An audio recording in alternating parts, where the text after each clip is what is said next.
പാലക്കാട് കടമ്പഴിപ്പുറത്ത് ഒഴുക്കിൽപ്പെട്ട 14-കാരി മരിച്ചു. കടമ്പഴിപ്പുറം അമൃതാലയത്തിൽ സന്തോഷ് കുമാറിന്റെ മകൾ ശിവാനിയാണ് മരിച്ചത്. കുടുംബത്തോടൊപ്പം പുഴയിൽ കുളിക്കാനിറങ്ങിയപ്പോൾ കാൽ വഴുതി ഒഴുക്കിൽപ്പെടുകയായിരുന്നു.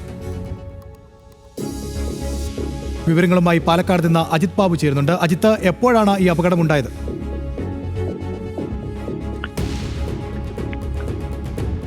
വൈകിട്ട് 5:30-യോടെയാണ് ശ്രീകണ്ഠേശ്വരം മണ്ടരിക്കടവില് അപകടമുണ്ടാവുന്നത്. കുടുംബത്തിനോടൊപ്പം പുഴയിൽ കുളിക്കാനെത്തിയപ്പോഴായിരുന്നു കാല് വഴുതി ഇത്തരത്തിൽ ഒഴുക്കിൽപ്പെടുകയായിരുന്നു. ഇതോടുകൂടി 14-കാരി ഇത്തരത്തിൽ ഒഴുക്കിപ്പെട്ടതോടുകൂടി കുടുംബം രക്ഷിക്കാൻ ശ്രമിച്ചെങ്കിലും കഴിഞ്ഞില്ല. ഒഴുക്കിൽപ്പെട്ട് ദൂരത്തേക്ക് ഒഴുകി പോവുകയാണ് ചെയ്തത്. പിന്നീട് നാട്ടുകാരും ഫയർഫോഴ്സും എത്തി നടത്തിയ തെരച്ചിലിൽ ശിവാനിയെ കണ്ടെത്തുകയായിരുന്നു.